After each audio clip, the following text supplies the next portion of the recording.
Veja no ICL Notícias, segunda edição. Moraes sob suspeita. Patrimônio do ministro do STF de Viviane Barci triplica em 5 anos. Mais uma treta no PL. Nicolas e Eduardo brigam e Valdemar e Flávio tentam jogar panos quentes. Eleição batendo na porta. Lula foca em medidas para brasileiros endividados e quer mais divulgação das ações do governo. Sem cessar fogo, Trump ameaça tomar o Irã e destruir todas as usinas de energia do país. O ICL Notícias, segunda edição, está no ar.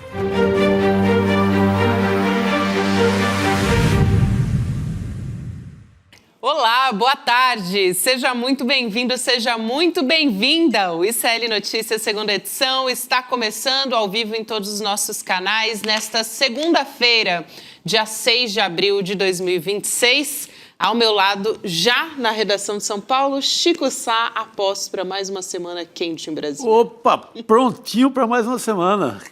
A guerra continua, esse tédio do Trump aí para o resto do mundo. Isso não tem como, Chico, não acaba nunca. Meu Deus do céu. De tédio a gente não morre. Infelizmente, às vezes a gente queria ter um pouquinho de tédio, mas infelizmente não teremos se depender de Donald Trump. Aqui no Brasil também tem muita movimentação rolando, eleições que estão chegando e anúncios lá em Brasília. Alice Maciel está a postos para conversar com a gente. Alice, você já sabe, está cobrindo Férias de Heloísa Vilela em altíssimo nível com a gente aqui no Uni2. Alice, boa tarde para você.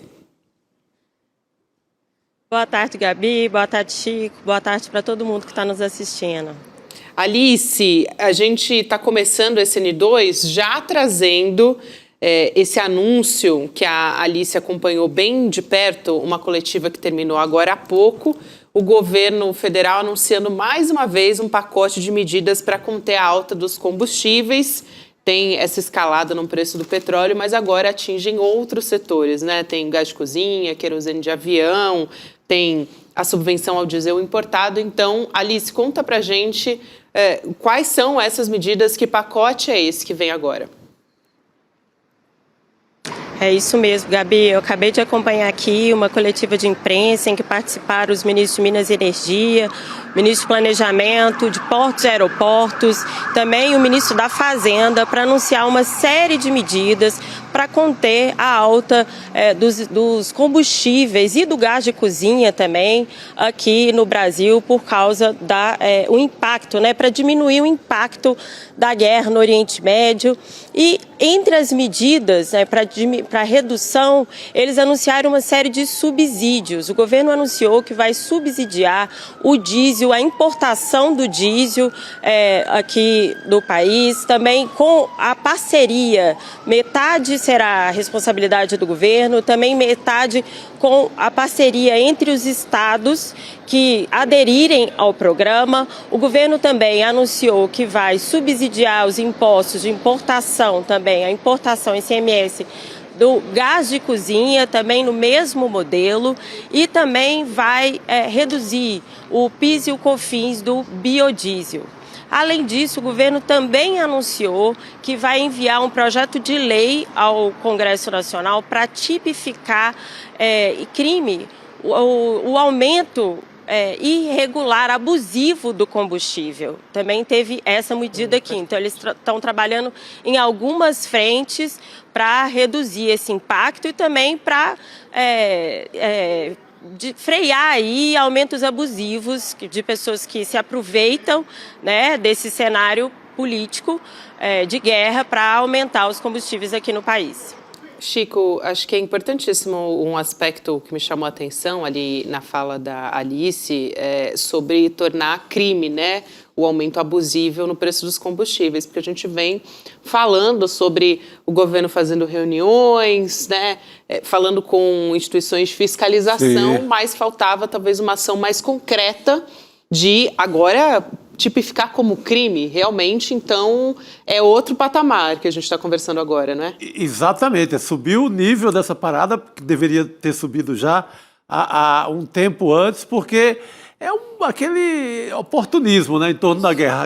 A guerra é real, ela mexe com os preços, mas tem a famosa máfia dos combustíveis que sempre se aproveita desse momento para avançar nos aumentos na bomba. E não basta, Gabi, ficar com aquela coisa de mandar ali meia dúzia de fiscais do PROCON ou fazer uma reunião do CAD. Não é isso. Virou caso de polícia. O governo acerta em tomar essa medida. Exato. Alice, eu acho que você pode trazer sua análise aqui também, só confirmando a questão do gás de cozinha, né? Então, pelos próximos meses, isso é por um período determinado, é pré-determinado, todo o GLP do Brasil, ele vai ser vendido com preço interno. Então, ele não está submetido a uma oscilação, né? Uma repercussão de oscilação internacional, que eu acho que tem tudo a ver com essa questão da guerra, né, dos Estados Unidos e o Irã. Exatamente, Gabi. Todo esse planejamento tem um prazo aí de 2 meses e que podem ser prorrogáveis. Tá? Essa legislação aí que eu falei, esse projeto de lei para tipificar como crime também, prevê uma prisão para 2 a 3 anos também de quem fizer esse aumento abusivo dos preços de combustíveis. E lembrando também, aqui o discurso, né, dos ministros foi que o presidente Lula tem pedido para a equipe, cobrado medidas para que a população brasileira não sinta os impactos de uma guerra que não é do Brasil. Mas eu acho importante a gente lembrar também que estamos aí há 6 meses das eleições e que o preço dos combustíveis pode impactar muito, né? Um fator que a gente sabe que impacta muito na popularidade de um candidato a presidente. Então, tem outras medidas. Esse pacote, ele vem junto a outras medidas que o governo está anunciando a partir de hoje, nas últimas semanas, em relação ao endividamento também. Então, também tem esse contexto político eleitoral. Fundamental. E acho que essas medidas novas, aliás, na semana passada a gente teve um anúncio da Petrobras e semanalmente a gente vem falando sobre ações que o governo federal está fazendo, mas essas me parecem, Chico, que já pensando nesse termômetro que a Alice traz sobre as eleições, já está sendo levado bastante a sério pelo governo federal. Sim, porque também se você não protege a chamada economia popular, você perde a eleição. Isso. Exato. Então, são medidas que abarcam uma proteção, né, ao consumidor de menor poder aquisitivo e também ao governo na questão eleitoral, porque vamos passar por um período importantíssimo, mais uma vez, que é esse enfrentamento com a extrema-direita. Exato, e ainda tem os estados, agora em menor quantidade do que a gente conversou na semana passada, que não aderiram àquela proposta de subvenção do diesel. Isso é importante também para conseguir que a medida atinja... Agora parece que estão mais dispostos, né, a entrar no jogo, né? Já teriam 25 estados, é isso, Alice, que topa... Isso, o que eles anunciaram aqui, que tem um acordo, apesar de muitos terem falado publicamente que não iriam anunciar, mas que eles estão em negociações, muitos têm procurado e que há sim alguns estados, eles não deram o nome dos estados que não aderiram, mas eles disseram que tem alguns estados que não aderiram ainda por questões políticas. Olha, eu chuto, sem ver lista, sem ver nada, eu chutaria de cara Santa Catarina, não é? E Minas Gerais, pelo Zema, ali que tem sido mais radical até do que o Tarcísio no enfrentamento com o Lula. Então, por uma questão de chute, depois a gente confere, mas os adversários assim, permanentes, que não querem nem saber o assunto, já são contra o governo federal, costuma ser de cara Santa Catarina. Olha, pelo que eu tinha visto nesse final de semana, a gente tinha essa mesma informação de 2 estados que não tinham aderido, eram Rio de Janeiro e Rondônia, né? Ali nossa, me surpreendendo, hein? A coletiva, ela pode me corrigir, mas pelo que eu tinha visto, eles não aderiram a essa proposta e acho que até agora permanece assim, né, Alice? Eles, até o momento que eu fiquei na coletiva, Gabi, eu saí no meio para falar aqui com vocês, mas até o momento que eu fiquei, eu estava saindo, tinham acabado de fazer essa pergunta sobre os estados, e o ministro falou que não ia informar o nome dos estados que ainda não aderiram, porque ainda estava em negociação, e eles não quiseram nomear os governadores que não aderiram, né, ao programa. Exatamente. O Rio tem a complicação porque sequer tem um governador de fato e de direito, né?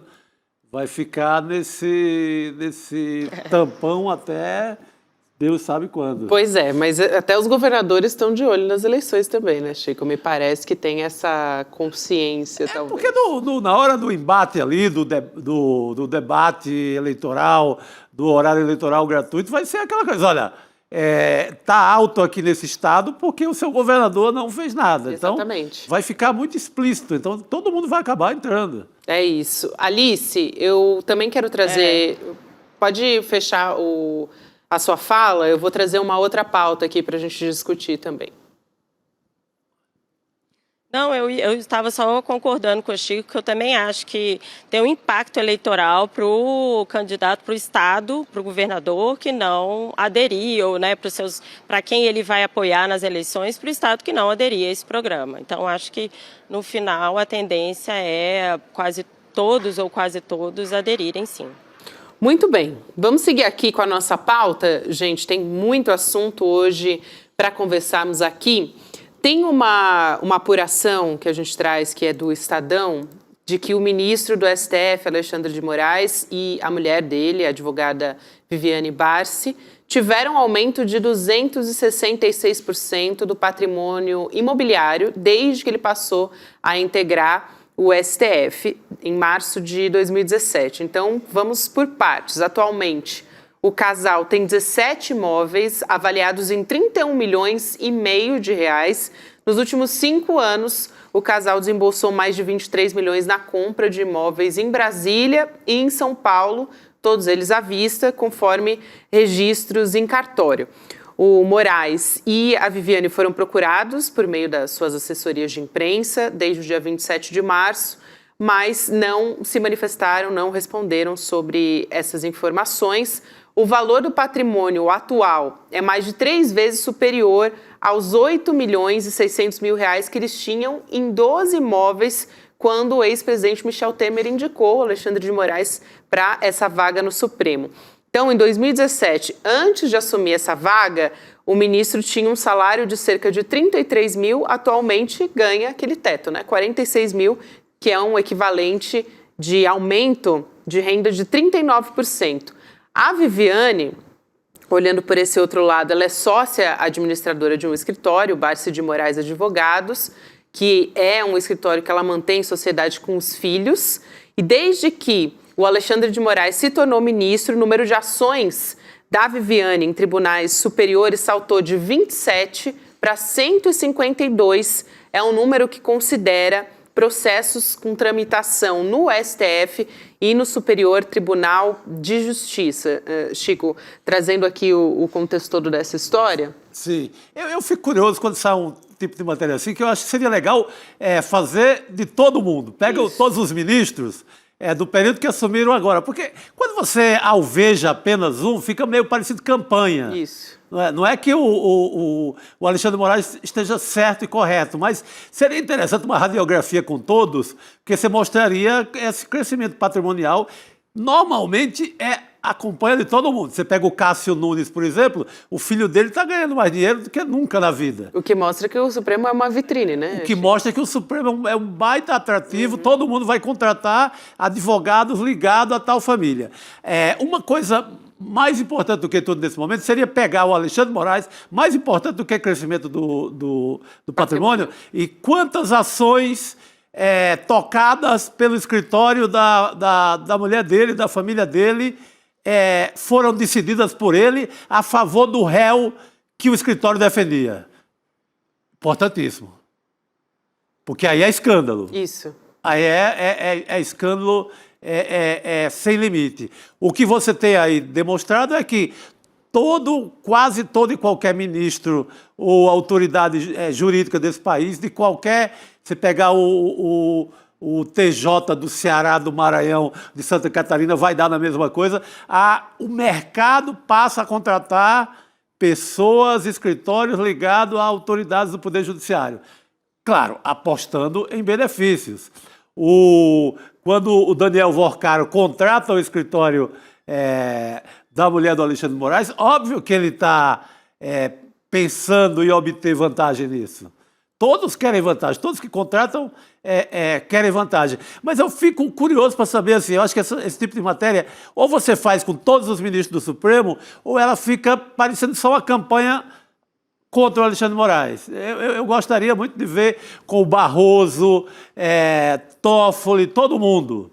Não é? Faz todo mundo e ver quantos por cento tem sido esse aumento anual de quem escolhido para o STF. Mas, óbvio, quando o Michel Temer levanta o nome ali do Alexandre de Moraes, acho que ele nem tinha sido nomeado, já começa a procura pelo nome dele e por alguém que tem escritório de advocacia e quem é da família. Então, tanto que você vê o fenômeno repetindo agora com o Cássio Nunes. Sim. Mal entrou, tem um rapaz, filho dele... Recém-formado, né? Falava sobre isso. O cara não tem um ano de OAB, já está com contratos milionários defendendo grandes empresas. Então, é um fenômeno brasileiro, não é ilegal, mas é imoral, e que esse tipo de levantamento seria interessante a gente fazer também no STJ, em todos os tribunais, porque a gente vai chegar mais ou menos a essa conclusão que a matéria chegou. Concordo em absoluto. Chico, eu vou passar a palavra para a Alice só antes de dizer aqui, porque o nosso chat está comentando, pode se manifestar também votando na enquete que a gente tem no nosso YouTube, para quem nos acompanha no nosso canal. Então, as pessoas podem votar dizendo o crescimento do patrimônio do Alexandre de Moraes é suspeito, e aí tem sim ou não, está bem dividida essa votação, mas as pessoas se manifestando no chat também, bem nessa linha que você está colocando, aqui eu quero ouvir a Alice também a respeito desse assunto. Eu acho que o caminho que deveria e o melhor a ser desenhado nessa história toda é a transparência. Chico e Gabi, é um código de conduta, assim como tem vários países em que os ministros do Supremo Tribunal Federal prestem contas do seu patrimônio. Aqui no Brasil, hoje em dia, tem a prestação de contas que vai ao Tribunal de Contas da União, mas apenas na posse. Em vários países, inclusive nos Estados Unidos também, os ministros precisam apresentar anualmente um relatório do patrimônio. Então, ele vai colocar os valores de palestras, de publicação de livro, de patrocínio de eventos, onde eles estiverem. Eu acho que esse é o caminho para a gente frear esses questionamentos que ficam quando se descobre, por exemplo, no caso do Alexandre de Moraes, que o patrimônio dele cresceu 3 vezes. Tem alguns pontos nessa reportagem que também chamam a atenção. Tem 2 imóveis que foram pagos no Pix, um deles em São Paulo, no valor de mais de 800 mil, o outro aqui em Brasília, que foram 2 parcelas, de uma entrada, um sinal de 6 milhões, depois outro sinal de 6 milhões. E, obviamente, esse ponto que o Chico levantou também, que chama muita atenção, que é a atuação da mulher do Alexandre de Moraes, que passou de 27 para... Quantos, Gabi? Depois você me corrige no número, um crescimento absurdo. 27 depois que ele virou 152. Ministros. Depois que ele virou ministro, então a gente tem visto também esse caso se repetir com os filhos, várias reportagens, filhos de ministros, esposas de ministros, tanto do Supremo Tribunal Federal como do STJ, isso também que provavelmente tem nos tribunais. Então eu acho que o caminho para a gente avançar nesse debate é a transparência para a população, com transparência total e acesso à população, publicação dessas informações, que é a forma deles poderem atuar, se eles quiserem, né, continuar atuando, já que eles questionam que isso não é imoral, não é ilegal, e a população também poder fiscalizar essa atuação dos ministros do Tribunal Federal. Tem muitos comentários aqui, Alice, Chico também, eu estava até olhando para baixo porque eu estava constando, né, a nossa audiência falando sobre isso. O Pedro Paulo também fala sobre Ele chama aqui de nepotismo judiciário existe, Chico, pegando um pouco uma carona no que você falou sobre o filho do Cássio Nunes, e ele diz quase como um lobby, né? Não é ilegal necessariamente, imoral sim, e isso não constrange decisão nenhuma que o Alexandre de Moraes tenha tomado, pelo menos não há notícia disso nessa reportagem que a gente traz aqui. E aí também tem uma outra pessoa aqui, Aragão, dizendo: o Chico Sá sintetizou a realidade de todos os tribunais e parentes dos membros. Você pegar em qualquer estado, o cara assumiu ali, ele saiu da comarca, aí ele assume, ele vira desembargador, aí o filho, o tio, a tia tem um escritório de advocacia, passa a ser contratado por todo mundo naquele estado, porque se acha culturalmente no Brasil que vai ter um favorecimento. A gente é de uma cultura patrimonialista, então também imediatamente tem o crescimento de patrimônio, e aí vale para o Poder Judiciário, para o Poder Legislativo, para o Executivo. É uma cultura brasileira secular. É um horror, mas é. Tanto que o Flávio Dino pautou a questão dos penduricalhos, né, no primeiro momento, que é um passo nesse sentido. O Flávio Dino, ele enfrenta os penduricalhos, mas depois ele não consegue vencer a guerra por inteiro. Já volta os balangandãs, conseguiu proibir alguns penduricalhos, mas os balangandãs continuam. Então é muito difícil você lutar contra essa cultura brasileira, que isso é muito do Poder Judiciário, né? Aí criam-se aqueles patrimônios gigantes, aquele juiz ganhando 400 mil por mês. É um horror. É isso, eu acho que rende muita discussão isso aqui. Eu queria virar um pouco o nosso assunto para falar sobre Banco Master. Todo dia a gente fala sobre Banco Master aqui. O que agora a gente vai tratar é o seguinte: o STF e a Procuradoria-Geral da República, eles estão também prevendo enfrentar um dilema caso a delação premiada do Daniel Vorcaro, o dono do Master, prospere e atinja ministros. Aqui estão falando de ministros específicos, né? O Dias Toffoli e o Alexandre de Moraes, que tinham ligações com o ex-banqueiro, a apuração da Folha de São Paulo. Mas o que estão avaliando nos bastidores as autoridades, né? Que essa possibilidade vai representar um desafio para a atuação de todos eles, né, da PGR e também do relator, porque eles têm, claro, relações cordiais com os dois ministros. Mas os interlocutores, segundo a Folha, do Mendonça e do Gonê, estão dizendo que essa situação deve exigir um ponto de equilíbrio entre agir com prudência, né, por um lado, e, de outro, levar a investigação adiante se houver evidência contra os ministros. Segundo os relatos que foram feitos à Folha pelos interlocutores do André Mendonça, ele leva em conta o fato que a opinião pública exige as respostas sobre as fraudes financeiras do Master e se houver alguma evidência concreta de irregularidade, ele vai ter, enfim, que tocar isso adiante. Mas era uma situação, essa torta de climão, é algo que já não é de hoje, né, Chico? Sim. Não é muito uma novidade, eu acho, essa apuração da Folha de São Paulo. Eles trazem algumas opiniões de bastidores, tá, uma avaliação de como é que está o clima, mas não é necessariamente uma novidade o quanto um ou outro ministro do Supremo. Aliás, aqui estão citando 2 ministros, mas eu diria que podem aparecer até outros nomes aí, a gente não sabe, né? Exatamente. O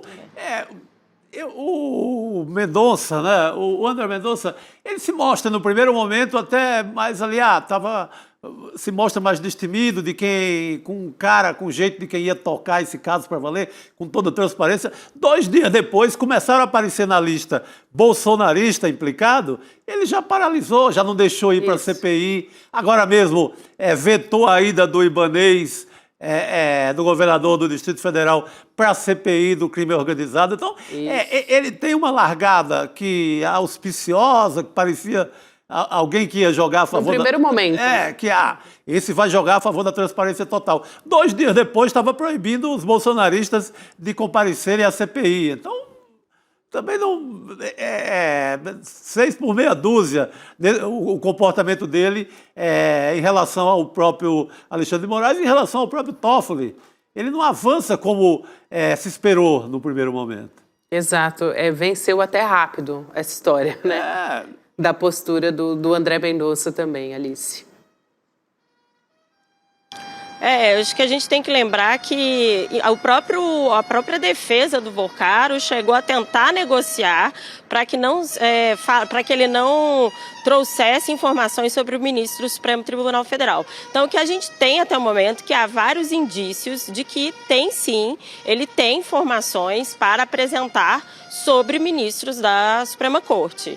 Tem outro ponto também que a gente tem que lembrar, que a Polícia Federal, o diretor, o Andrei, chegou a apresentar um dossiê com 200 páginas para o André Mendonça de conversas do Dias Toffoli com o Vorcaro. Então, isso tudo ainda está em suspenso. Agora, obviamente, o Daniel Vorcaro precisa apresentar provas, indícios de crime. Eu acho que isso que tem que ser apurado e é isso que vai depender da delação dele também. E esse acordo político, eu acho até complicado, né? A gente colocar isso como uma normalidade, de que eles vão pensar ou refletir ou dialogar ou ter meandros em investigar ou não. Eu acho que a obrigação se existe o crime, se existe indício de crime, precisa ser investigado e precisa ser punido. É isso, né? Um trabalho técnico e sem esses menos. Agora a gente sabe que as coisas não são assim, que vai ter sim uma pressão interna enorme, como já vem tendo aí, desde que essa história começou, tanto do Congresso quanto na Corte. Então a gente continua acompanhando para ver onde essa história vai chegar e também cobrando que haja respostas, né, para tudo isso que está sendo levantado muito pela imprensa também. Aliás, vocês falaram do Ibanez, né, dessa postura do André Mendonça, desobrigando o Ibanez a comparecer na comissão, na CPI do crime organizado. Eu queria falar a respeito disso, né, da CPI do crime organizado, porque o senador Alessandro Vieira, que é relator dessa CPI, ele protocolou um requerimento para prorrogar por mais 60 dias os trabalhos da comissão. Já tem um apoio de 28 senadores, o que é um número já superior ao que é necessário para a tramitação desse pedido. Então, você está vendo aí a publicação do senador nas redes sociais. O Alessandro Vieira diz o seguinte, abre aspas, em muitos lugares, inclusive no nosso Brasil, a esperança é matéria cada vez mais rara diante de tanta injustiça. A CPI do crime organizado tenta trazer um pouco de luz, apontando abusos, omissões e crimes de figuras poderosas. O Brasil só será uma república democrática de verdade quando a mesma lei valer para todos. Fecha aspas.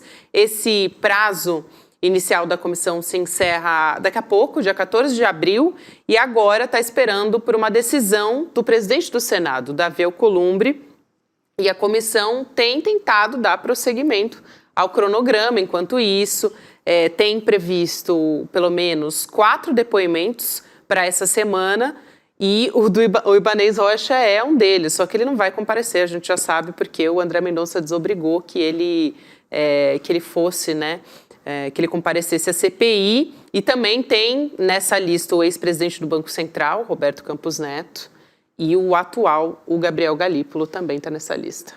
O Campos Neto eu duvido também que vai conseguir a mesma liminar, o caminho é o mesmo, né? Só fala com o Mendonça que ele libera geral, principalmente porque é do mundo ideológico, do mundo político ali dele, do bolsonarismo.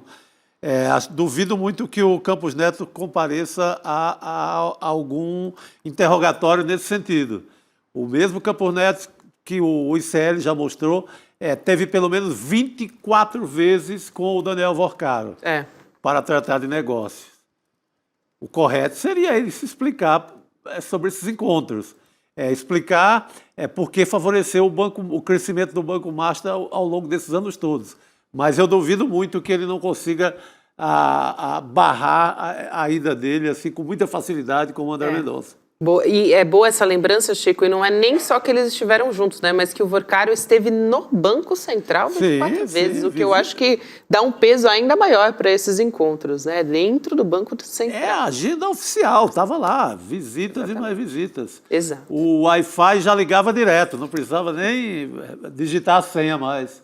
Aquele amigo, né, que a gente frequenta a casa, quando você entra na casa dele, o celular já conecta. A Alice também, para a gente poder fechar esse assunto, Alice, sobre essa possibilidade de prorrogação, aliás, muito diferente da CPI que a gente conversava na semana passada, né, que foi um verdadeiro circo, toda aquela história. A CPI do crime organizado vinha fazendo algumas convocações interessantes, né?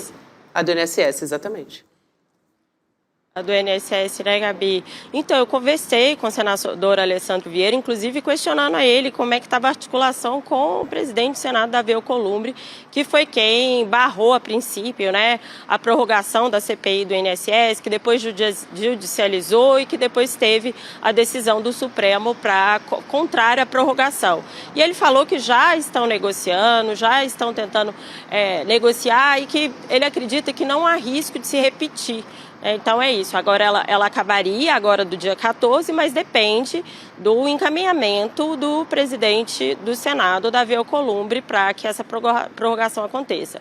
E ele justifica que ainda há um volume enorme de material, de informações que chegaram na CPI para ser analisado, de cruzamento de dados, e que tem muito ainda a ser feito, que não deu tempo, e também pessoas a serem ouvidas. A gente estava falando, o Ibanez provavelmente não vai, o Campos Neto também, a expectativa é de que não vá. Os dois já tiveram decisões favoráveis anteriores, além, o Ibanez teve uma recente novamente, para não precisar ir, não ser obrigado a ir à CPI, mas o Campos Neto também já tinha sido convocado antes e também já teve uma decisão anterior que favoreceu ele, né?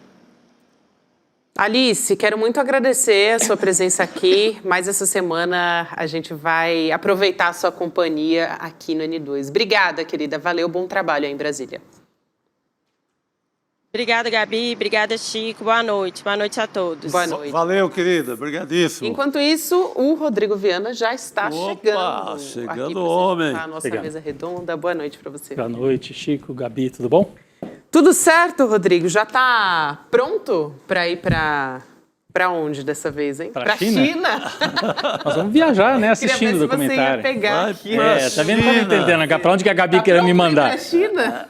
Para onde que a Gabi queria me mandar? Mas na verdade, quem foi para a China foi o Eduardo, né? Não vai para a China, Eduardo. Você já foi para a China, Chico? Não, cara, ali naquele mundo ali, eu que estive mais perto, estive na Tailândia, daquele universo ali, na Ásia, cheguei mais perto. Eu também, eu cheguei mais perto, eu fui à Índia a trabalho. Sim. Não fui meditar. Não, também, a gente não tem dinheiro para estar viajando assim. Na Índia, assim, é difícil, mas eu fui fazer uma matéria lá. Agora, o Edu, que bom, foi com a equipe, com direção da Ju Baroni, vai trazer um doc aí pra gente, né? E aí a gente já teve as outras, né, os primeiros documentários, é quase que uma trilogia agora que a gente chega, né? Porque tivemos o Vai para a Argentina, também o Vai para Cuba, que foi o primeiro, e agora chega aí o Vai para a China, Eduardo. A gente tem até um trailer aqui, chamada para o documentário, para você ver o que nos aguarda para a estreia que vai ser no domingo. Vamos assistir. E se o futuro que nos venderam no Ocidente não for o único?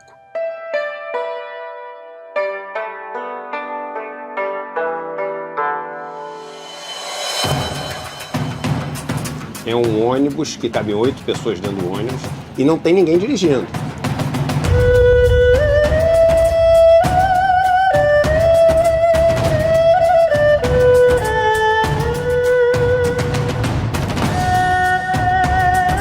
Tá chegando o pedido, hein? Tá chegando.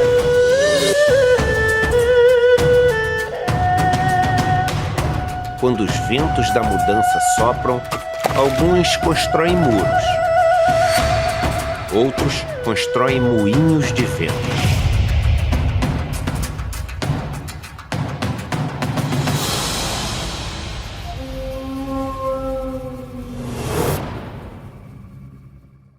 Eu já avisei, mas vai ser no domingo, então anota aí na sua agenda, 8 horas da noite. Aliás, domingo é um dia ótimo para aquela sessão de cinema, né?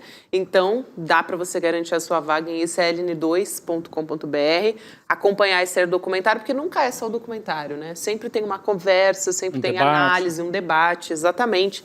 Então, vale muito a pena acompanhar e a direção é da Juliana Baroni. É isso aí. Maravilha. Vamos nessa, então, embarcamos para a China domingo, hein, pessoal? Não deixem de se inscrever, dá tempo aí, é rapidinho. Inclusive, enquanto você está assistindo ao programa, dá para você entrar aí no link ou então apontar o celular para a tela também e deixar o seu e-mail. E seguimos aqui com o nosso noticiário? Vamos lá. Bora. O entorno do Jair Bolsonaro, gente, tá como, hein? Tá uma Brigando. briga, brigaiada. Essa família é muito louca. Brigaiada. Como é que é aquela E não coisa só da a família, grande né? Os aliados estão uma Essa família é desunião. muito louca, né? É muito unida e muito também unida. muito oriçada. Muito oriçada. Nesse caso, está até expandindo assim as fronteiras da família, porque está em todos os aliados ali do É a bolsonarismo. família da extrema-direita, vamos dizer assim. Isso, exatamente, exatamente. Mas até o presidente do Partido Liberal, Valdemar Costa Neto, pediu pacificação. Vamos entender essa história? O Valdemar é quem toca fogo sempre, né? Isso, Chico. Porque Tava pensando, eu falei a mesma coisa na redação agora há pouco. o Valdemar solta aquelas verdades, né? Absolutas sobre o Que a gente clã. fica, ele é fã ou hater, né? E que às vezes eu fico em dúvida se ele não solta para ver o circo pegar fogo. Acho que sim, se diverte um pouco. Porque melhora a situação para ele. É uma forma de resolver, ó. Briguem aí. Dividindo, ele pode reinar um pouco mais. Ele fica ali no balcãozão, só mandando. É isso. Muito bom. Aí, por que ele tá pedindo pacificação dessa vez? Porque tem uma briga acontecendo, dessa vez entre o Eduardo Bolsonaro e o Nicolas Ferreira. Esse é boa, hein? Eu vi. Essa gente, como sempre, fica ali torcendo pela briga.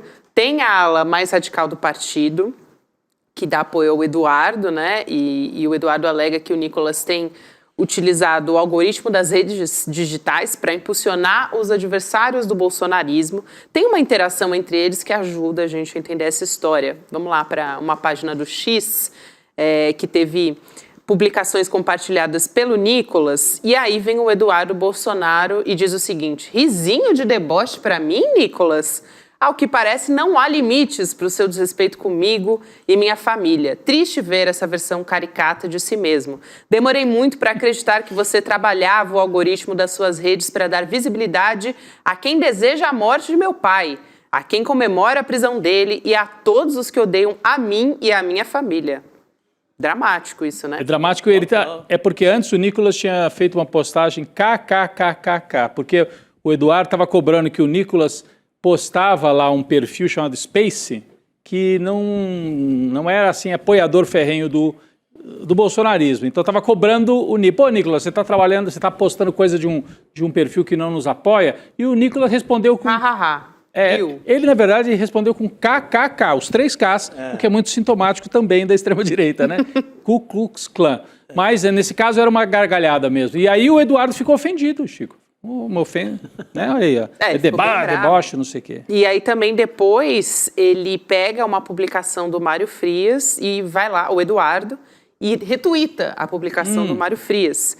E aí o Mário Frias está dizendo, né, quem acha que o Eduardo está procurando picuinhas por bobagem não entende como funcionam as redes sociais. Há um bom tempo que o Nicolas está treinando o algoritmo para dar visibilidade a todos que odeiam o bolsonarismo. Tem quase que uma conspiração aí também, né? E eles usam essa coisa de treinando o algoritmo, né, com a intimidade, né? Sim, eles são íntimos do algoritmo.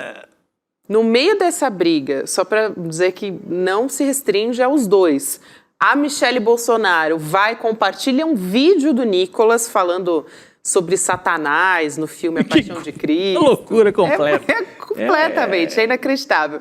E aí, o Gustavo Uribe, da CNN Brasil, diz que o Valdemar pediu que integrantes do partido evitem atrito nas redes sociais. Então, gente... Não podemos brigar, diz Valdemar após troca de farpas do Partido Liberal. Meninos, comportem-se. A aeromoça nervosa pede calma, né? Como na música do Chico. Pois é. E aí o Flávio Bolsonaro, nessa imagem de moderado que ele está querendo construir, mas a gente conhece o Flávio Bolsonaro, não compra essa versão.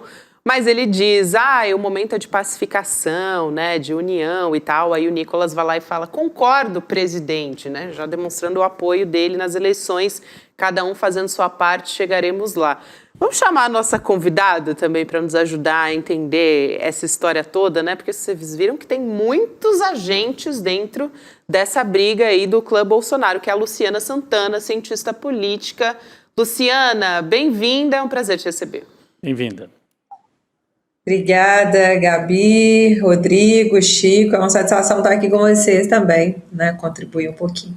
Luciana, eu queria a sua análise dessa história. Assim, não é a primeira vez que a extrema-direita briga publicamente nas redes sociais, né? Eu não sei o quanto que é uma exposição, quanto que tem de estratégia, enfim, qual é a sua leitura a partir do que está sendo colocado? E no meio disso tudo, ainda o Flávio querendo sair de pacificador, conciliador, né? O moderado. Não, talvez assim, se é uma encenação, não parece ser só encenação, né? E o que o Nicolas, qual é a desconfiança que os filhos do Jair têm do Nicolas, né? Ele quer ficar com o botim, vamos dizer assim, né, da direita para ele? Qual é essa disputa que existe aí? Bom, concordo com você, Rodrigo. Não vejo como uma estratégia deliberada, né? Pelo contrário, a gente vê uma disputa interna, né, dentro ali do PL, principalmente dessas lideranças, para ter protagonismo na eleição presidencial deste ano, né? O Nicolas já vinha mostrando isso, né, há um bom tempo, né, desde que Jair Bolsonaro foi preso. A caminhada, né, que ele faz a Brasília também é outra evidência forte, né? Então, sempre houve ali alguns atritos e eles, né, têm vindo aí sendo externalizados em alguma medida. A estratégia talvez a gente veja pelo lado do Flávio e do próprio Valdemar Costa Neto, né, de tentar mostrar ali um cenário que é um pouco artificial, que não existe, né, que é uma paz e amor interno dentro do partido, né? Então, acho que aí sim há uma estratégia deliberada de tentar passar, inclusive, para a população, aproveitando, claro, o próprio crescimento do Flávio, né, nas pesquisas, para que as pessoas achem realmente que tanto o PL quanto o bolsonarismo, né, transvestido aí, né, na liderança de Flávio Bolsonaro, vai vir com outra roupagem nessa eleição. O que a gente sabe que não é bem isso que vai acontecer. O que a gente vê, né, Luciano, é um personagem que sempre foi contra os irmãos, assim, contra os filhos do Jair Bolsonaro, de forma bem declarada, que é a Michele Bolsonaro, de novo, nessa confusão aí com o Nicolas. Você vê que ela rompe com a família na política de Santa Catarina, quando o Carluxo corre para colocar a candidatura dele ao Senado. Ela rompe também com o Flávio Bolsonaro, quando o Flávio Bolsonaro elege e escala Ciro Gomes como candidato da família no Ceará. Tem a postagem dela em apoio ao Tarcísio no momento que o Tarcísio estava em Rubens. Bem lembrado, também. e no capítulo Tarcísio. Também. Ou seja, não é a primeira vez, ela tem uma linha, ela tem demonstrado uma linha bem evidente de uma certa ruptura com o resto da família que não seja o marido. Eu não sei se ela vai levar isso até o final da campanha. Como é que você vê esse personagem à parte chamado Michele, que ela tem perdido, o que é curioso também, ela perdeu no Ceará, porque quando ela levanta a mão ali no conflito com o Flávio e com o próprio Valdemar, de certa forma, em relação ao Ciro como candidato da família Bolsonaro no Ceará, ela não queria de forma alguma, ela perde, vinga a versão do Flávio e a versão do resto do partido. Santa Catarina ela perde também, ou seja, ela não tem obtido também nenhum resultado nessa briga com os filhos. Vencem os filhos sempre. Chico, eu vejo que ela de alguma forma também foi escanteada pelos filhos, né, de alguma maneira. Ela vinha tendo um protagonismo muito grande, né?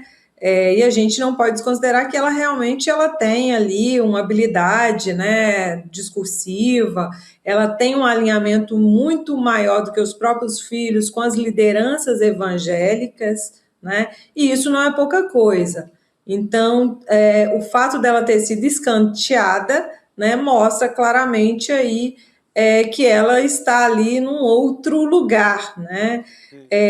O que não fica muito claro, a meu ver, e talvez ainda também, não sei se vocês avaliam também dessa mesma forma, é o quanto, né, o ex-presidente consegue arbitrar esse conflito, né? Isso não está muito claro, né? A gente vê aí que o processo de prisão prejudicou, né, no sentido da gente ter uma maior transparência, né, no que ele pensa ali a respeito, mas provavelmente ele mesmo perdeu as rédeas, né, o controle ali, né, sobre né, o bolsonarismo, né, eleitoral, né? Acho que Flávio conseguiu aí seduzir mais nesse sentido, o próprio Valdemar Costa Neto, né? Agora, é uma perda, né? Eu acho que, a depender do ritmo da campanha, o próprio PL perde, o próprio bolsonarismo perde, porque há uma tendência natural dela não entrar na campanha deliberadamente, a não ser que a gente tenha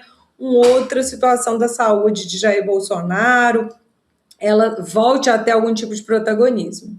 Tem uma outra questão nessa história do PL que diz respeito a São Paulo, né? Porque tem uma perda que está sendo projetada pelo partido que é de 1 milhão de votos para a Câmara dos Deputados aqui no estado de São Paulo. Por quê? Os principais nomes das últimas eleições do partido, eles não vão disputar vaga. Então, a gente está falando do Eduardo Bolsonaro, agora há pouco falamos do Eduardo, a Carla Zambelli, sim, também dois deputados de mais de 1 milhão de votos, os dois juntos. E o próprio Ricardo Salles também. Então, os três tiveram mais de 2 milhões e 300 mil votos em 2020. Somando os três, deu 2 milhões e 300 mil. É isso. E nenhum dos três vai ser candidato. É claro que uma parte desses votos pode ficar no campo da direita, da extrema-direita, mas outros podem se dissolver aí no mercado eleitoral, vamos dizer, né? Há essa possibilidade, não?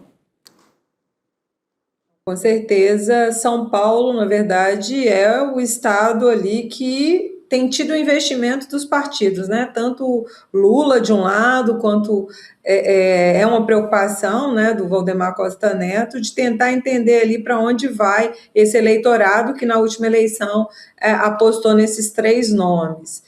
Sabendo como é o comportamento do eleitor e que ele é muito menos fiel para uma eleição proporcional do que para uma eleição majoritária, é uma tendência natural que haja ali parte desses votos que não necessariamente, Rodrigo, sejam da extrema-direita em si, né? Eles foram, parte desse eleitorado, eu acredito que foram convencidos naquele momento ali, né, de uma dessas 3 opções, mas que poderia ali ir para um campo talvez mais de centro, né? E aí acho que é um campo aberto para, por exemplo, candidaturas aí à esquerda, né, até não apenas proporcional, mas como Senado, né, Simone Tebet, poder ali lucrar, né, ter algum tipo de retorno, né? É muito difícil ainda a gente falar isso sem a lista completa, né, certinho aí, mas há uma tendência da gente ter ali alguns votos que com certeza vão migrar aí para um eleitorado mais de centro, para candidaturas de mais de centro. É interessante isso também, falando aqui para a gente fechar, não fechar, né, mas assim, trazer mais uma notícia sobre essa movimentação ali da extrema-direita, principalmente olhando para o clã Bolsonaro, né? Tem a vaga de vice do Flávio, que tem uma ala que está dividida ali, então tem os mais chegados ao centrão do bolsonarismo e os mais radicais da extrema-direita mesmo. Então, essa ala mais ligada ao centrão quer como vice a Tereza Cristina, do Progressistas, que foi ministra da Agricultura do Bolsonaro, né?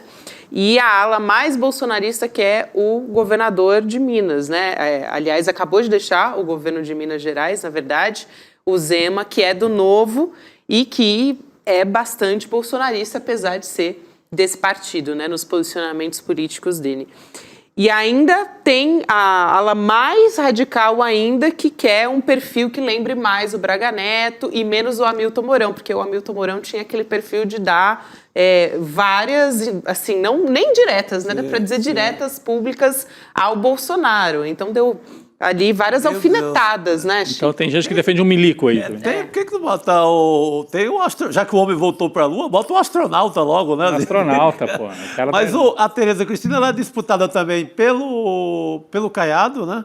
Ela tem a possibilidade de emplacar como vice lá também. Do Caiado. Aí seria uma dupla do agro. E o Zema, tem que lembrar que ele está querendo muito a própria candidatura, né? É tanto que ele tem é o único da direita que sai com uma plataforma muito bem definida, que eu gosto quando a direita bota a cara e... Se mostra por inteiro. Ele já adiantou, não é, que tem programa sim e que o principal ponto é privatização geral. Banco do Brasil, Petrobras, Caixa, tudo que não foi privatizado até agora. Ou seja, eu gosto quando a direita não fica escondendo o jogo como o Flávio, que pode fazer a mesma coisa, mas esconde o jogo. Então, acho que dificilmente o Zema vai largar a mão da candidatura dele no primeiro momento, eu acredito. Mas Luciana tem mais habilidade para nos explicar isso. Bom, o PL, assim como os outros partidos, ainda tem um tempo aí para decidir sobre o nome de quem vai ser o vice, né? É claro que o Lula fez isso, né, no caso ali, enfim, da própria candidatura, porque, né, já era natural ali que o Alckmin assumisse esse protagonismo novamente, né? Foi um vice que deu certo, né? No caso de Flávio Bolsonaro, ele está num período de testes, né? Inclusive da popularidade desses vices e o quanto esses vices podem agregar eleitoralmente. E aí, claro, a gente, com essas opções, a gente vê aí uma tentativa, né, com a Tereza Cristina, né, de tentar ali abarcar um público onde ele é mais rejeitado, que é o voto feminino, né? No caso de Minas Gerais, por ser um estado estratégico e é um estado que, né, historicamente tem definido os resultados, né, das eleições presidenciais, né, um estado extremamente expressivo, né, assim como São Paulo, né, é uma síntese, né, do Brasil mesmo, né, que a gente poderia dizer do ponto de vista eleitoral.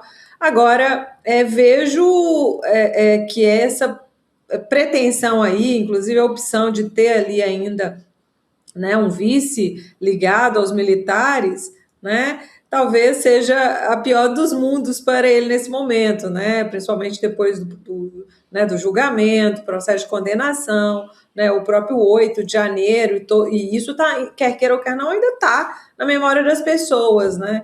Então, acredito que essa seja a opção que ele menos queira, apesar de ter uma base mais radicalizada, que gostaria sim que ele enfrentasse, que mostrasse que é um projeto de continuidade.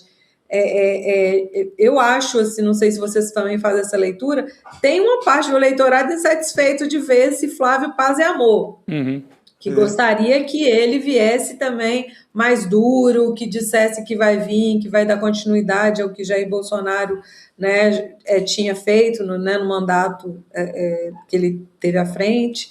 Então, acho que ele tem que fazer algum tipo de escolha e aí ele vai ter perdas e ganhos em qualquer uma delas que ele fizer, mas a que ele deve perder mais é essa última opção. Na minha avaliação, o melhor para ele seria a Tereza Cristina. Se a disputa, assim, se a gente parte de Lula com 40%, 42%, e o Flávio um pouquinho menos no primeiro turno, e se os dois vão disputar um eleitorado que é o nem ali, que segundo o Felipe Nunes da Quest, dá 10% do eleitor, então o que está em jogo mesmo são 10% dos votos, o Lula está, né, assim, tentando conquistar esse eleitorado, e o Flávio, para conquistá-lo, precisa se mostrar um cara moderado, um cara mais tranquilão. Ele está nesse movimento. Saúde, Gabi. Obrigada. E a Tereza Cristina favoreceria isso, porque ela tem uma imagem mais bem assentada, né? Mais assim, regular, mais uma pessoa... Passa a imagem, pelo menos, de uma pessoa mais séria. Sim. Tem lá o lado dela, é o agronegócio e a direita, mas não é cheia de esquisitices como o Zema, né? O Zema é um sujeito pouco confiável, vai dar declarações estranhas durante a campanha, pode atrapalhar, é muito vaidoso, vai querer ele ter o protagonismo e tal. Então eu acho que para o Flávio Bolsonaro encaixaria melhor mesmo, o personagem que encaixa melhor é a Tereza Cristina, não porque ele precise do voto do agro, que esse em boa parte já vai para ele, mas pela personagem, e se é uma mulher também, né? Acho que ajuda a suavizar um pouco a candidatura. Justamente, e acho que esse cálculo é também levado em consideração, né? Claro. O eleitorado feminino é muito importante para decidir a eleição.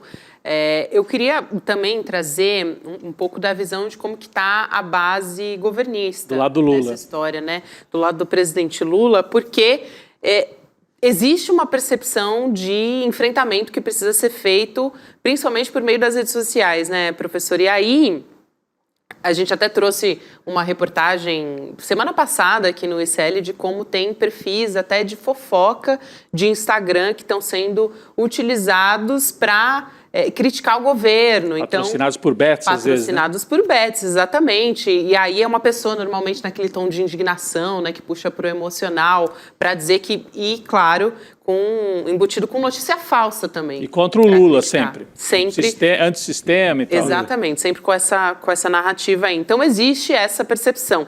E aí tem uma apuração, que é da Clarice Oliveira, da CNN, dizendo que a campanha deve se inspirar numa ação liderada por Paulo Okamoto, na Fundação Perseu Abramo. Então o Okamoto ele é apontado como idealizador de uma plataforma que é batizado de Pode Espalhar, que distribui informações e peças que são produzidas pelo PT nas redes, o WhatsApp, Instagram e TikTok também, e disseminar mais as realizações do governo, né, os feitos do governo. A gente falava agora há pouco, por exemplo, dessas medidas para combater a alta nos combustíveis, né, Chico? Enfim, tem várias que a gente poderia falar aqui e que podem ser melhor veiculadas nas redes sociais, sem contar esse enfrentamento que precisa ser feito e as fake news que, enfim, vem de uma maneira até mais grave, talvez, né, por conta das IAs também, né, da inteligência artificial.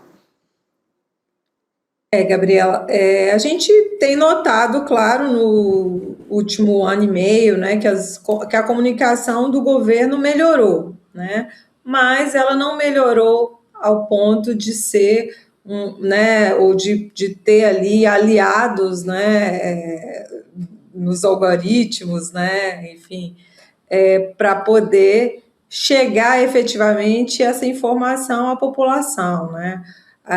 Por mais que a gente veja, e eu falo isso como alguém que está atuando, acompanhando políticas públicas, né? A gente vê que muita coisa está acontecendo, mas as pessoas desconhecem ou não dão essa valoração que davam, por exemplo, né, em Lula 1 e Lula 2, né, para determinadas políticas públicas, né? Isso é uma mudança de comportamento também do eleitor e que ainda o governo não sabe como lidar, né? E aí ele precisa agora realmente adotar uma estratégia que faça frente aí, né, não apenas a Flávio Bolsonaro, mas a extrema-direita como um todo, né? E essa direita, inclusive, que dialoga também com presidenciáveis, né, como o Ronaldo Caiado, né, ou o Zema, né, Romeu Zema. Então, acho que ainda o governo ainda está com o pé atrás ali, precisa adotar algum tipo de estratégia mais ofensiva, né? A gente sabe que as big techs vão estar a serviço aí, né, desses partidos mais à direita. Hoje, os Estados Unidos têm um interesse claro nisso, isso é inegável, né? A gente não precisa nem ficar, né, repetindo isso, né? E aí, claro, tem que ir para as ruas, tem que ter os aliados. Acho que as candidaturas nos estados vão fazer diferença quando elas começarem efetivamente a acontecer. Agora, com um quadro mais definido, né, né, com essas mudanças partidárias, sabendo quem vai mais ou menos estar em cada um dos estados disputando, talvez aí a gente seja uma alternativa para levar essa informação de forma mais efetiva, né? E aí a gente não pode desconsiderar outros meios de comunicação, né? O rádio faz uma diferença ainda, gente, no Brasil. Claro que faz. Né? A gente acha, às vezes a gente fala muito das redes sociais convencionais aí, né, no telefone, mas as pessoas estão o dia inteiro ouvindo, no carro, né, fazendo um trabalho, está ouvindo rádio. Então, o governo precisa aproveitar melhor também esses meios tradicionais, né? Afinal, 82% da população vive nos municípios, né, pequenos, né? Então, assim, a gente precisa pensar melhor, né, como que isso poderia ser feito, né? algo que ia ser enfrentado nesse ano efetivamente. Desculpa, Rodrigo, Não, fala isso você. que a professora fala eu acho muito importante, porque no momento que o Sidônio entra, acho que uma das primeiras ações que ele fez foi colocar o presidente Lula Dando entrevista nas rádios. em diversas rádios, né? Que era a tática que o Franklin Martins usou lá no segundo governo do Lula também, de colocar o Lula, por exemplo, vai viajar para o Piauí. Antes da viagem, assim que chega, dá uma entrevista para a rádio local, ou para a TV local, mas muitas vezes para a rádio. E não é só na capital, não, vai para o interior de Pernambuco, vai para Petrolina, dá uma entrevista na rádio de Petrolina. Então isso vale para o Brasil inteiro. Mas eu queria só trazer uma informação que não estava na nossa pauta inicial, mas enquanto a professora falava e dizia do cenário que acabou de se montar aí com o fim da janela partidária, olha, quando a gente vê o cardápio de candidatos a presidente, vocês viram que surgiu mais um aí no fim de semana, na sexta-feira? Sim. O Augusto Cury, o Partido Avante, lançou o Augusto Cury, que é um coach, né? É uma espécie de Pablo Marçal, menos estridente. É um grande vendedor de livros, de autoajuda. Não é um cara tão grosseiro, talvez, como o Marçal, um outro estilo, mas é mais para o lado da direita. É direita, também, né? É conservador. É conservador. Então você tem o Lula e depois você tem como adversários Flávio Bolsonaro, Ronaldo Caiado, o candidato do MBL, que é o Renan Santos, o Aldo Rebelo, que foi para a direita, uma direita nacionalista, mas é uma direita. E para completar o time, esse Augusto Cury. Então, eu fiquei pensando assim, será que o Lula vai ter condição de ir a debates no primeiro turno, enfrentar 4 contra 1? A cena vai parecer aquela do Denilson na Copa. Fazendo drible, vai 5 8 turcos em volta dele, né? Porque vai ser um contra todo mundo. É impressionante esse quadro, né? Porque tem que pensar bem em estratégia de só ir para o debate final, ou ir para o debate que dê para discutir. A gente tinha falado que o Caiado ia ser o padre Kelmo, né? Mas acho tem vários padres Kelmons aí, né? Tem padre, coroinha, tem tudo. Tem um bocado de auxiliar da missa aí. Um monte, né? Não, porque nas outras campanhas, se a gente lembrar, você tinha uma divisão maior. O PSOL, em alguns casos, lançou candidatura. Teve até a campanha que o Boulos foi candidato, né? A Soraya Tronic foi candidata por um partido mais de direita, mas ela não ela fazia bem o debate, ela inclusive desmontou o padre Kelmon e o próprio Bolsonaro, se não me engano, na última eleição. A Simone Tebet. O próprio Ciro Gomes, mesmo com aquela maldade para dar umas estocadas no Lula. Mas batia na direita. Mas batia na direita também. Agora não. Agora você só tem quem bate no Lula. Então, é diferente. Acho que é a primeira vez desde a redemocratização que a gente vai ter um quadro desse tipo. 5 ou 6 candidatos de direita e um só pela centro-esquerda, que é o Lula. Impressionante como se formou esse cenário aí.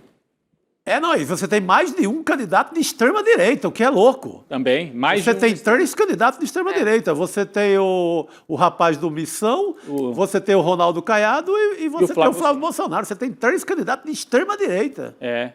E o Aldo Rebelo fazendo esse papel que a gente sabe. Isso, professora, eu vou pedir só para a gente fechar rapidinho, que a gente tem que girar a pauta. Eu já vou fechar, mas eu acho que o Rodrigo chama atenção por um ponto importante, né? E aí a gente vai precisar entender realmente qual é a estratégia aqui, né? A estratégia governista que vai ser adotado, né? Não vai ser fácil, mas é necessário, considerando aí, né, os ataques que vão vir e a forma perversa como a extrema-direita tem lidado, né, com o governo e com o processo de desinformação. Fora a própria habilidade de usar isso muito bem, né, posteriormente, né, e nos momentos posteriores aos debates. É isso, professora. Quero muito agradecer sua presença aqui no N2. Foi um prazer conversar contigo. Até uma próxima oportunidade. Muito obrigado. A professora Luciana Santana. Obrigado. Boa noite. Eu que agradeço, é uma satisfação estar aqui com vocês. Um abraço, boa noite. Abraço grande, até mais.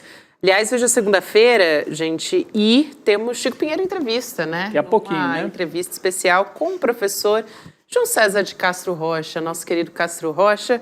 A gente tem um trechinho aqui da análise que vamos experimentar hoje à noite, logo depois do N2. Vamos assistir esse trecho e a gente já volta a conversar. Vamos lá. Eu não vejo muito sentido quando se diz o problema hoje da esquerda é que ela não sabe se comunicar. Quem tem que aprender a se comunicar é o Pablo Marçal, porque o Pablo Marçal vende curso sobre como vender curso. Se você não é um gênio da comunicação, você vai morrer de fome. O problema da esquerda nunca foi comunicação. O problema da esquerda é conciliar discurso com prática. Então, nesse caso, um governo como o da Frente Ampla tem que ser mais ousado, tem que comprar as brigas necessárias, tem que abraçar a causa do fim da jornada de 6x1, tem que mandar para o Congresso o projeto para isenção de imposto de renda até R$5.000, para congelamento de imposto. Mesmo que perca essa batalha. Mesmo que perca, porque se perder... Marca a posição. E sinaliza para o povo brasileiro qual é a sua posição e qual é a posição dos outros. Então isso é muito importante. Então, me parece que o problema não pode ser resolvido apenas como comunicação e informação. A comunicação e a informação tem que estar dentro de um contexto mais amplo. Nesse contexto mais amplo, é preciso um pouco mais de ousadia por parte do governo. Então a gente acompanha a partir das 7 horas da noite o Chico Empenheiro Entrevista, que é daqui a pouquinho.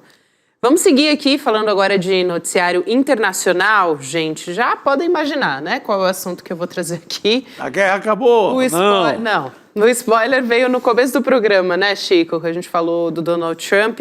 Hoje ele disse que os Estados Unidos podem derrubar o Irã em apenas uma noite e que essa noite pode ser amanhã, também conhecido como terça-feira. E tem, enfim, diversos absurdos, mas o presidente dos Estados Unidos disse que o petróleo que está no Irã está lá para ser pego. Foi uma aspa do Trump. Ele disse que os Estados Unidos podem atacar usinas de energia, pontes e outras infraestruturas no Irã também, se o país não chegar a um acordo ou reabrir o Estreito de Hormuz até amanhã. Ou seja, se não fizer as vontades do Donald Trump, né? Traduzindo aqui o que ele está falando. Vamos chamar o Amaury Chamorro, que é estrategista, consultor em comunicação política também, para nos ajudar a entender mais, enfim, essa série de absurdos que o Donald Trump está dizendo publicamente. Chamorro, é um prazer te receber. Bom, prazer estar aqui novamente. Situação complicada. Donald Trump colocando aí um horário, digamos, né, para iniciar o que ele falou, desatar o inferno no Irã e arrasar com a sua população, porque o que ele praticamente verbalizou na coletiva que ele acabou de dar. E ele está, assim, quer dizer, ele não disse isso com todas as letras, mas há um subtexto e algumas especulações de que poderia usar até o que eles chamam de armas táticas nucleares no Irã. Sim. Ou seja, jogar bombas, não para destruir o Irã inteiro, mas cidades inteiras, né? Como foi em Hiroshima e Nagasaki, né? Você pulveriza, como eles dizem, e ele usa esse termo como se fosse assim uma coisa que você faz assim em cima da mesa. Né? Crime de guerra anunciado em rede social. Assim. Em rede social. Você acha possível esse cenário, Amaury? Queria pedir para a gente tentar entender. E o que decorreria daí, né? Quer dizer, se os Estados Unidos ou Israel utilizarem armas que eles chamam de armas táticas nucleares, é bomba atômica, só aquele pequeno volume, né? Só que faz um estrago que pode matar milhares de pessoas, né? Bom, eu assisti uma grande parte da coletiva de agora e é interessante porque ele misturou entre o heroísmo dos Estados Unidos de ter conseguido resgatar 2 pilotos, né, que foram derrubados, seus aviões foram derrubados e eles foram resgatados, segundo Donald Trump, de maneira cinematográfica. Isso, obviamente, a opinião pública dos Estados Unidos vinha acompanhando, era uma questão quase que de honra dos Estados Unidos conseguir resgatá-los com vida, parece que aconteceu exatamente isso. E imediatamente ele já coloca supostamente um ponto de não retorno, né, que é o não cumprimento do fechamento, da abertura, perdão, do Estreito de Hormuz. Agora, ele bombardear nuclearmente o Irã, eu não duvidaria, né, que o Donald Trump tomaria uma atitude dessa, porque a situação ela é muito adversa para os Estados Unidos. Apesar dessa vitória pontual da recuperação de 2 pilotos que não conseguiram ser presos, né, pelo governo iraniano, militarmente, há uma leitura muito negativa para ele, né? Os Estados Unidos acreditavam que iam derrubar e acabar com o regime, coisa que não aconteceu, acreditavam que iam someter a população, também não aconteceu. Eles continuam fechando o Estreito de Hormuz. O Donald Trump ele diz informação que o próprio governo dos Estados Unidos tem que sair para desmentir, então cria uma inestabilidade no seu discurso, na sua narrativa. Agora, em termos de ação militar, quando um país do tamanho e do poderio dos Estados Unidos se sente acuado, a gente sabe que eles podem atuar como já o fizeram. Nenhum outro país no mundo utilizou armas nucleares contra o outro país, como foi o caso de Hiroshima e Nagasaki no Japão, como você indicou na Segunda Guerra Mundial. Agora, a conjuntura no mundo é diferente, né? Ele bombardear nuclearmente o Irã agora, é uma decisão um pouco ousada demais, eu diria, porque a situação ela é muito complexa, já que o Irã ela detém uma posição geográfica e detém os recursos naturais suficientes para conseguir manter viva a sua aliança também com outros países, como é o caso da China. Né, a gente sabe que o Irã é um dos principais fornecedores de gás e também de petróleo para a China, fundamental, e é muito perto da China comparado ao que seria o petróleo da Venezuela, né, o deslocamento do navio. Mas a situação ela é complexa nesse sentido. Os Estados Unidos está acuado, o Donald Trump está perdendo essa briga, está ficando ruim para ele, e a situação econômica no país também começa a piorar, que é o mais perigoso realmente que poderia acontecer para o Irã, é a situação econômica nos Estados Unidos. Aliás, falando do Irã também, né, eles rejeitaram um plano de cessar-fogo que foi apresentado pelo Paquistão, né, o Trump chegou até a elogiar a proposta, mas disse que ela ainda não é boa o suficiente. Eu acho que não atende às exigências dos Estados Unidos, né. O Irã diz que não aceitou o plano porque prefere negociar o fim total da guerra em vez de uma pausa temporária. Segundo a agência de notícias estatal iraniana, a agência também disse que o Irã já protocolou a resposta oficial para o Paquistão e apresentou uma contraproposta também, que ainda não teve conteúdo divulgado, né, Chamorro? Mas eu queria ter uma ideia de quais são também as colocações do Irã nesse sentido. O ministro de Relações Exteriores e o governo do Irã, ele já vem posicionando algumas coisas, como, por exemplo, o fim absoluto das sanções. Não pode ser... O Irã, faz pouco tempo atrás, uns 2 meses, tinha praticamente assinado um acordo em matéria nuclear com os Estados Unidos. E dentro desse processo de confiança, de um acordo assinado com o próprio Donald Trump, se inicia um bombardeio que abre esse processo, esse momento de guerra, de conflito com o Irã, de Israel, Irã e Estados Unidos.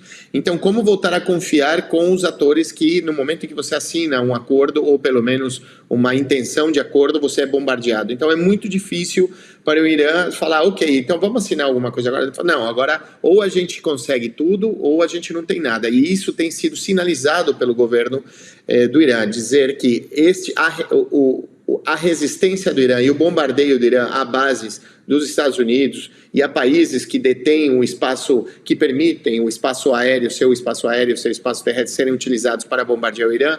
Então, o Irã falou, eu vou continuar a bombardear até vocês retirarem todas as suas bases, até vocês suspenderem o bloqueio econômico que tem contra o Irã e também até a gente assinar um acordo que permita o desenvolvimento da tecnologia nuclear no país. Se não tiver isso, não tem acordo, não tem cesse unilateral, nem bilateral, não tem acordo de paz, não tem absolutamente nada. Essa subida de tom também força o Donald Trump a ter que, neste momento, avançar numa ameaça concreta, dizer, às 8 da noite de amanhã eu vou bombardear o país, eu vou desatar o inferno no Irã. E aí a gente vê que, inclusive, a imprensa dos Estados Unidos questionou, falou, mas presidente, vai bombardear, você não pode bombardear a infraestrutura de energia elétrica, você não pode bombardear a questão da fornecimento de água, né? Você tem um tratado de guerra no mundo e isso tem que ser respeitado. Ele falou, a gente vai fazer o que for necessário, e é isso aí. Então, a situação, ela sobe sim de tom, a gente não pode desconsiderar uma ação um pouco mais ostensiva por parte dos Estados Unidos, porque apesar dessa pequena vitória da recuperação dos pilotos, a situação ela é muito adversa para o país. A gente vai mostrar daqui a pouco a fala do Trump, né, em que ele chama os iranianos como animais, Rodrigo. Ele falou isso numa coletiva. A gente tem aqui essa fala.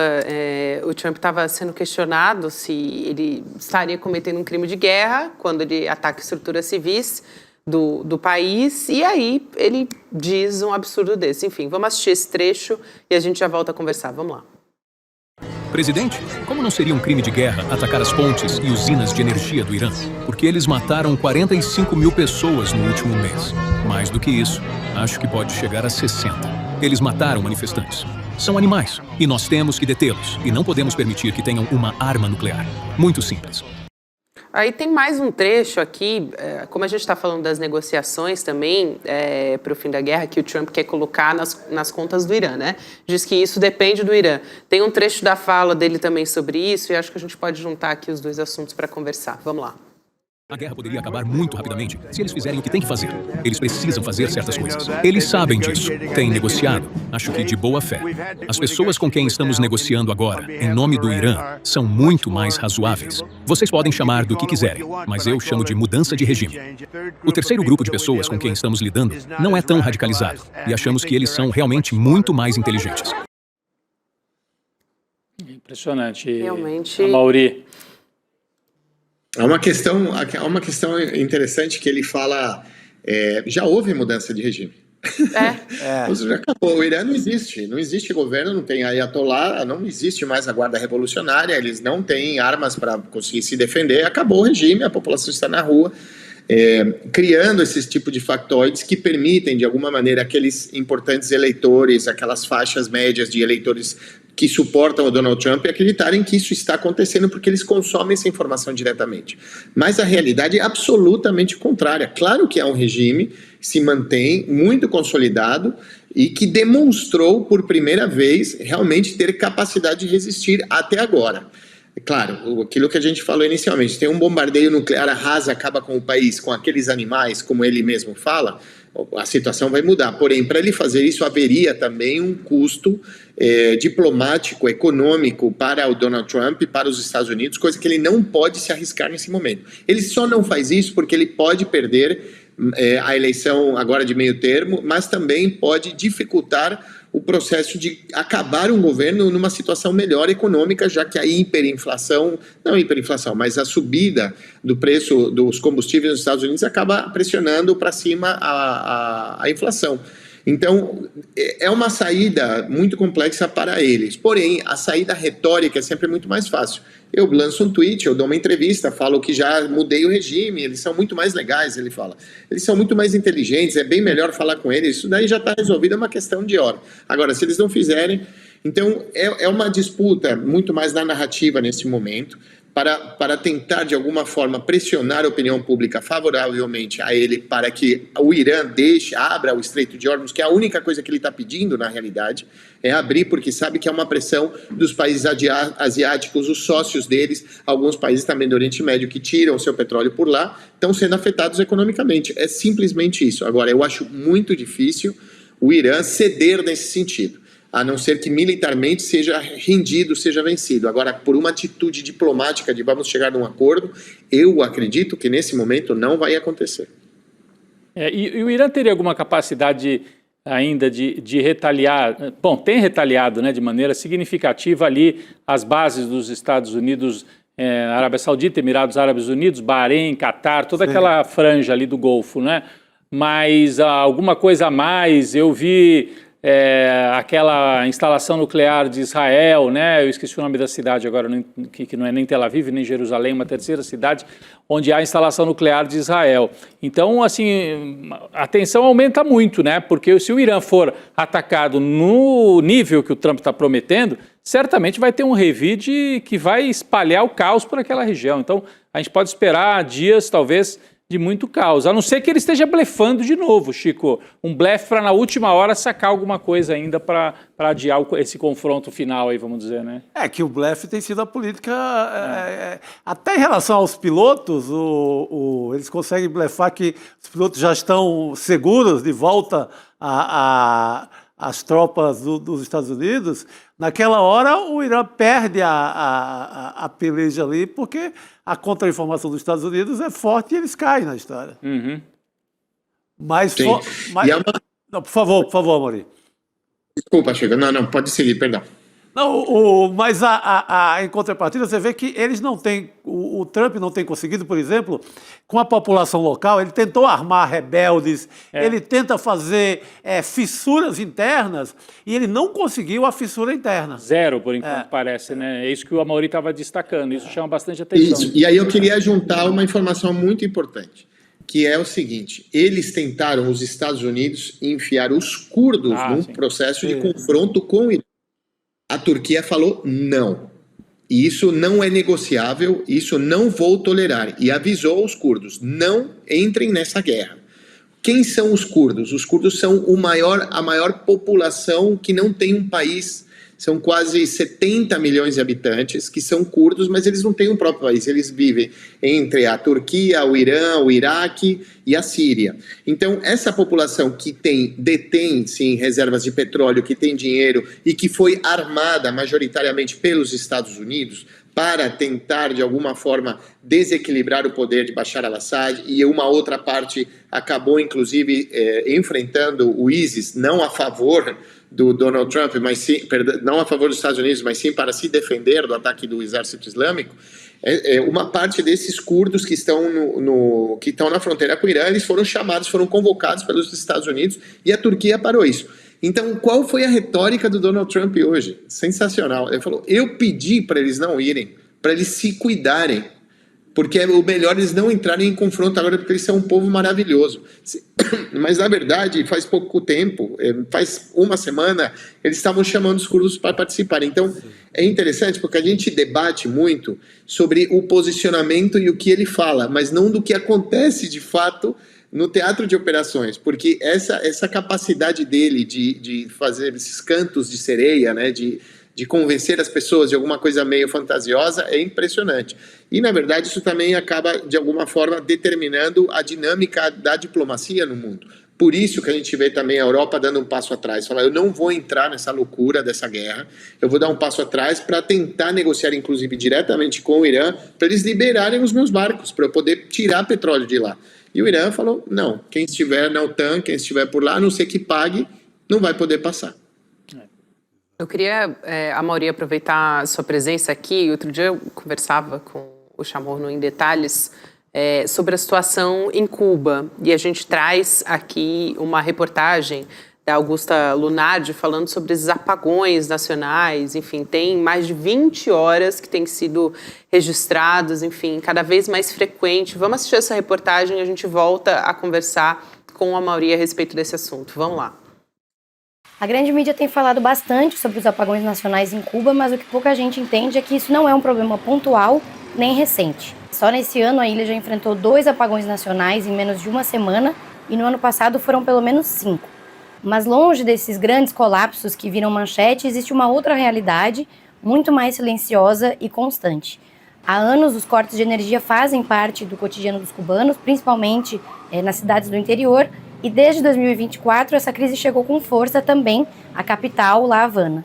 Nos bairros mais pobres e afastados da cidade, moradores passam facilmente 15, às vezes até 20 horas por dia sem eletricidade, e isso mostra que aqui a exceção virou regra. É nesse contexto em que vive o Eduardo Moré. Eu estou aqui na casa dele agora, num bairro periférico de La Havana. O Eduardo tem 57 anos e enfrenta uma série de problemas de saúde. Ele é portador de HIV, tem insuficiência renal, sofre de hipertensão e a rotina dele, que já é difícil, se torna ainda mais dura com a escassez de alimentos e de medicamentos também, né? Uma realidade que é crítica em todo o país. E sem eletricidade, tudo fica ainda mais complicado. A vida sem luz aqui é como Eduardo diz que a vida sem eletricidade é como estar morto. É como estar em um cemitério. É muita solidão. Você está sozinho no escuro, não pode fazer nada. É como uma prisão. Cuba virou uma prisão. Ficar sem eletricidade por 12, 20 horas, quem consegue resistir a isso? Que ser humano consegue aguentar ficar sem luz, sem água e sem comida? Que ser humano resiste isso? O Eduardo também não tem água encanada aqui na casa dele e ele está há quase 12 horas sem luz. A luz faltou hoje às 8 horas da manhã, agora são 19 horas e ainda não voltou. E a história do Eduardo não é exceção. Hoje essa é a realidade de grande parte dos cubanos, passar mais tempo no escuro do que com luz. E é uma crise que se agravou ainda mais no início desse ano, com um estrangulamento total do abastecimento de combustível imposto pelos Estados Unidos. Mas não é só isso. Cuba depende fortemente do petróleo para gerar energia e possui um sistema elétrico que já está antigo, desgastado, obsoleto e que precisa de manutenção constante, mas essa manutenção também é dificultada pelo bloqueio norte-americano. E o resultado é esse, um país onde a eletricidade deixou de ser uma garantia e passou a ser um privilégio momentâneo. É isso, né? Eu quero ouvir o Amaury porque, enfim, a situação se agravou com as sanções, mas é algo histórico, né? Um sufocamento histórico dos Estados Unidos contra Cuba. Bom, são 60 anos de bloqueio econômico dos Estados Unidos com Cuba, né? Cuba não tem hidrelétricas, né? Cuba não tem um sistema hídrico que permita ter reservas de água para poder gerar energia.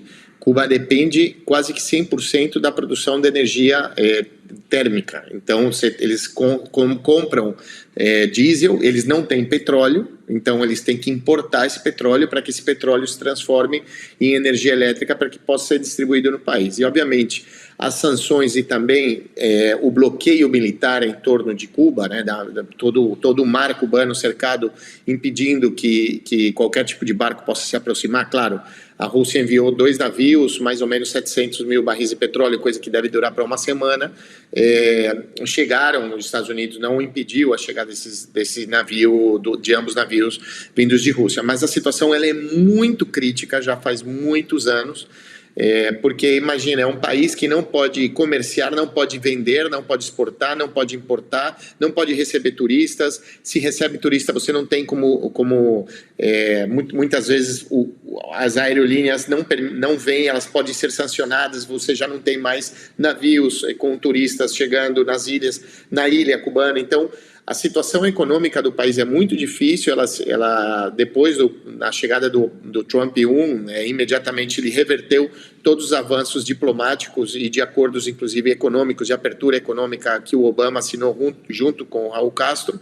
E agora, já o país, depois de todos esses anos e da invasão da Venezuela e do sequestro do presidente Nicolás Maduro, a Venezuela, que era o maior fornecedor, o principal fornecedor de petróleo de Cuba, ele parou de fornecer esse petróleo devido às sanções e também à decisão dos Estados Unidos. E Cuba agora sim realmente vive uma situação absolutamente catastrófica. O que é importante não é só a gente contar isso, mas explicar o contexto, né? As pessoas acreditam que Cuba faliu economicamente porque é um modelo socialista. Não, na verdade, nunca permitiram que o modelo socialista cubano possa prosperar, né? E apesar disso, o povo cubano conseguiu se desenvolver de uma maneira excepcional, se transformou durante muito tempo em uma potência na área de desenvolvimento científico de medicina, saúde, remédio, transformou a Escola Latino-Americana de Medicina num dos maiores pontos de produção de conhecimento, de formação de médicos que viajaram o mundo inteiro para combater, por exemplo, o ebola na África. Quem conseguiu combater e conter a crise do ebola, quem lembra disso já faz algumas décadas, foram os cubanos. A mesma coisa com o Covid. Foi o primeiro país do nosso continente a desenvolver sua própria vacina, tendo esses problemas de energia elétrica. Então, é importante para os Estados Unidos e para o capitalismo, de maneira geral, mostrar um país que optou pelo socialismo destruído, um país que não tenha sequer energia elétrica. E num segundo momento, com isso concluo, perdão se eu me estendi, o objetivo também é fazer que a população decida derrubar o governo cubano, derrubar a revolução, assim como os Estados Unidos está tentando isso nesse momento com o Irã, através de uma via militar mais ostensiva. Eu acho fundamental, muito didática essa explicação aqui do Amaury Chamorro. É sempre um prazer te receber. Obrigada. A gente se fala Amaury. Em breve, Amaury. Obrigada. Obrigado. Tchau, tchau. Até mais. Quero agradecer a todo mundo que participou com a gente aqui desse N2. Só trazer o resultado da nossa enquete aqui no nosso chat, eu diria que está bem dividido sobre o crescimento do patrimônio do Alexandre de Moraes. A pergunta é sim ou não para é suspeito? Sim, 60%, não, 40%. E também a todo mundo que nos escreveu, que participou do programa. O João Batista, Carlos Silva, Sandra Mendes, Maria da Silva, Elizabeth Capelli. Muita gente aqui nessa segunda trazendo os comentários junto conosco. E agora temos Chico Pinheiro Entrevista. A gente vai acompanhar agora com o professor Castro Rocha, uma reprise, né? Com o professor Castro Rocha. E amanhã estamos de volta. É isso aí. Vamos nessa, então. Chico, Rodrigo, a todos que nos acompanham, boa noite. Até amanhã. Até amanhã.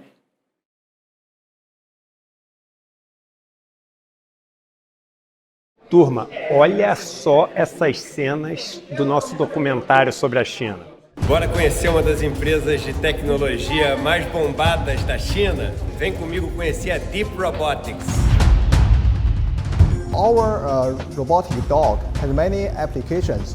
They can entertain people, take care of old people by monitor his condition. They can help the people to prevent their home from stealing. The robot can patrol and inspect for a certain residential area or inside the factory to check if there are any potential fire is just happened.